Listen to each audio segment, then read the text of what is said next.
Selamat siang dokter. Nggih, selamat siang. Selamat siang Bu. Silakan Monggo, duduk, Bapak, pelan-pelan, Ibu. Pak. Nggih, hati-hati Pak. Nggih. Selamat siang Bapak, Ibu. Saya Dokter Pram, dokter jiwa yang bertugas pada siang hari ini. Nggih. Iya dokter. Ini dengan siapa? Saya Ana dokter, anak mantu Pak Seto. Oh, nggih. Oke. Perkenalkan Panjenengan? dokter Pram, saya Basuki. Saya anak bungsunya dari Pak Seto. Oh, nggih. Ada yang bisa kami bantu, Mbak Ana? Begini dokter, ini dalam beberapa tahun ini kurang lebih 2 tahun nggih. J. Bapak saya ini tiba-tiba itu sering uring-uringan dokter. Sering uring-uringan seperti moodnya itu tidak stabil begitu dokter. Kalau kita mau memberikan makan atau makanannya tidak cocok, beliau ini sering marah-marah.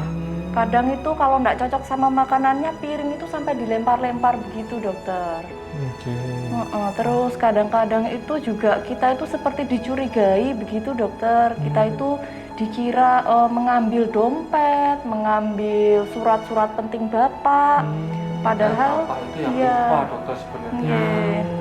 Jadi beliau itu juga kadang kalau mau ambil anduknya itu ya lupa tempatnya dokter. Itu dokter, jadi kami ya bingung. Iya, kami bingung merawatnya ini bagaimana dokter. Kami harus apa sebagai anak-anak ini? Serba salah dokter. Kalau diingatkan marah. Oh. Sebelumnya ada kejadian apa kalau boleh tahu sebelum Bapak mulai banting piring? Sepertinya tidak ada kejadian apa-apa dokter, biasa saja. Nggih. Atau ada faktor yang memperberat mungkin? Apa ya mas ya memperberat nggih? Nggak Ini ada ya kayak. mungkin ya setelah habis pensiun itu mungkin Ji. Oh nggih ya paling Jadi ya. jarang bergaul, Nggih. cuma di rumah aja. Iya. Beliau itu memang dulu nggak punya hobi ya dok ya.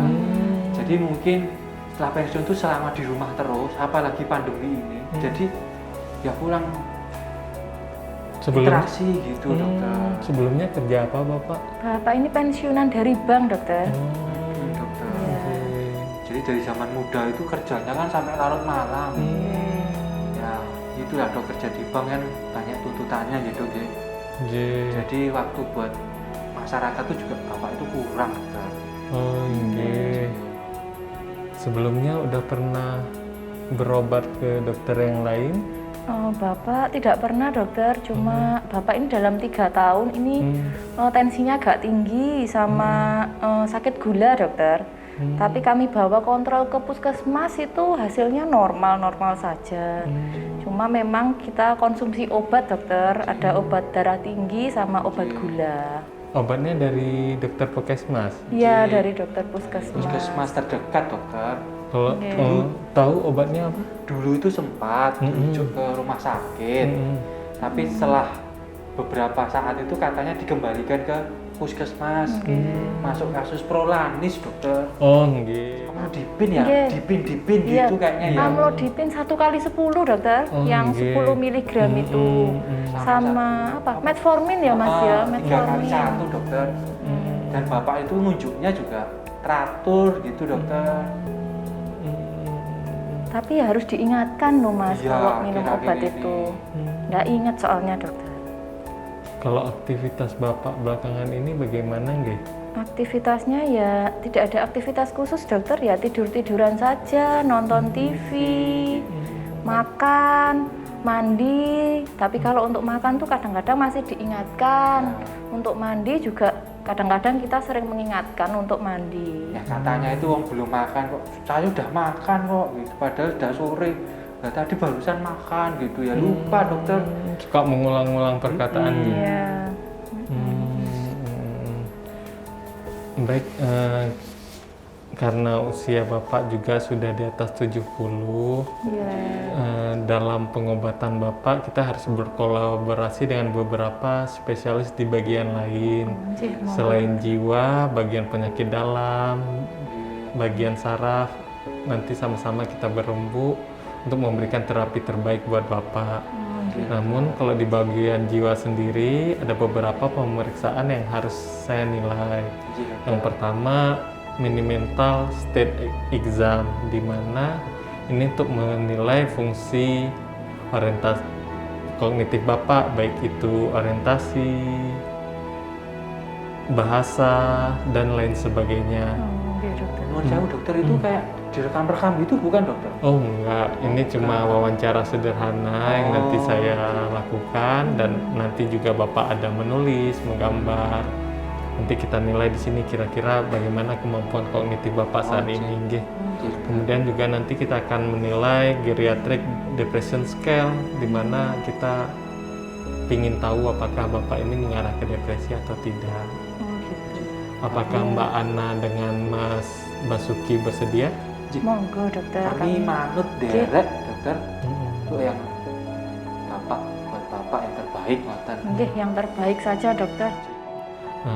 Kami mohon Mas Basuki dengan Mbak Ana menunggu di ruang tunggu sebentar, boleh? Nggih, Nggih, kami dokter. keluar Nggih. dulu dokter. Nggih, monggo. Di luar. Titip Bapak nggih dokter. Nggih. Dokter nuwun dokter. Nggih.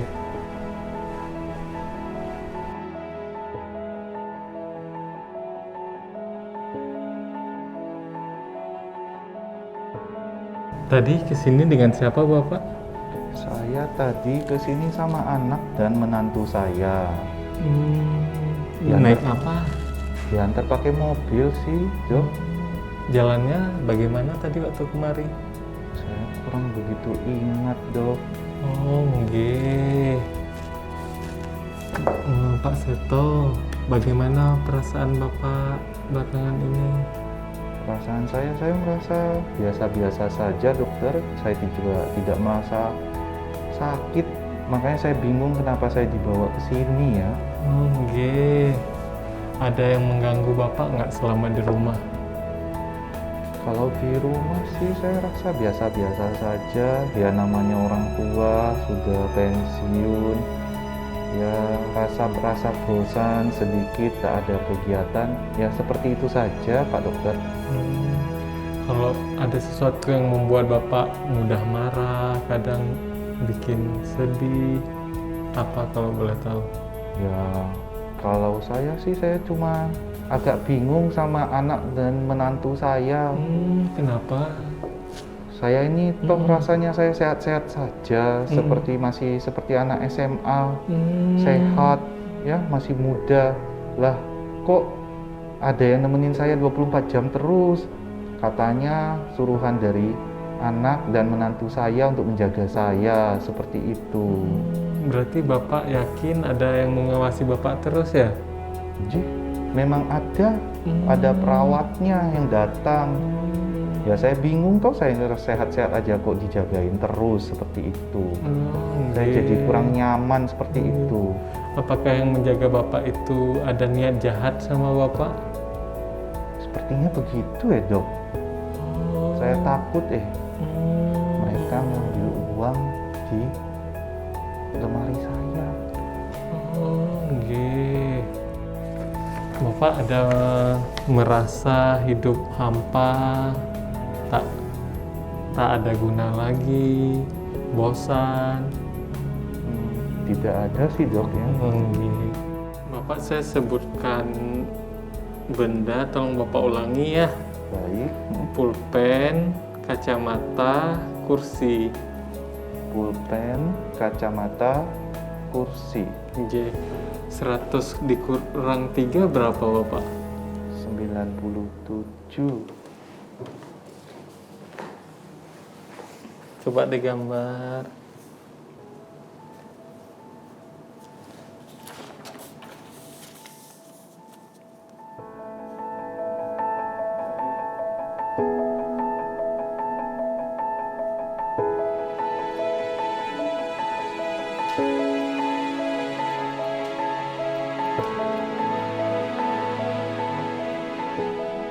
Coba diulang benda tadi. Pulpen.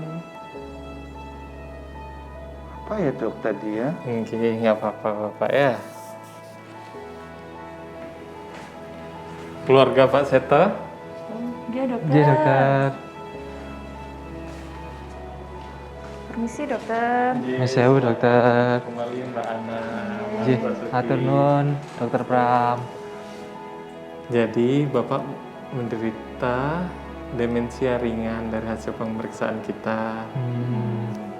Demensia itu apa ya dokter ya? Injil dokter, baru denger ya dok, itu apa ya dok? Nggih. Jadi demensia ini kumpulan dari beberapa gejala di mana terjadi penurunan kemampuan intelektual dan daya ingat pada Bapak. Saya apresiasi sekali sama Mas Basuki dan Mbak Ana cepat membawa Bapak kemari ya. Jadi belum terlambat gitu ya dok? Nggih. Jadi pada demensia ini sendiri yang perlu kita ketahui, yang pertama ada penurunan memori. Jadi Bapak terkadang sulit mengingat, mudah lupa, suka mengulang-ulang perkataan, pertanyaan, bahkan menanyakan hal-hal yang sama berkali-kali. Ya betul dokter. Ya, Ya. cocok nih kok dokter, seperti yang Bapak kami alami sehari-hari gitu dok. Jadi kadang tuh kalau ngomong ya diulang-ulang gitu. Misalnya ada cucunya datang gitu dokter, terus Bapak itu ya yang diceritain dongengnya ya zaman dulu-dulu. iya, dan itu gitu dokter. Itu terus dokter. Kemudian terkadang ada juga yang mengalami disorientasi tempat. Jadi kalau Bapak keluar rumah mohon didampingi. Atau kita buat juga ID card yang ditaruh di kantong yang ada namanya Mbak Ana dan nomor HP Mbak Ana dan Mas Basuki. Jadi kalau tiba-tiba Bapak pergi tanpa sepengetahuan, ada yang melihat di jalan bisa mengantarkan kembali. Tapi harapan kami Bapak terus didampingi ya. Iya. Kemarin juga sempat ya keluar itu, ditemukan sama Pak Satpam dokter, karena nggak tahu jalan pulang. Nah untung Satpamnya itu sama saya kan kenal gitu. Untung nggak hilang ini Iya, Bapak. berarti ya mungkin dari sekarang kita bener idenya dokter Pram tadi ya. Setuju sekali dokter.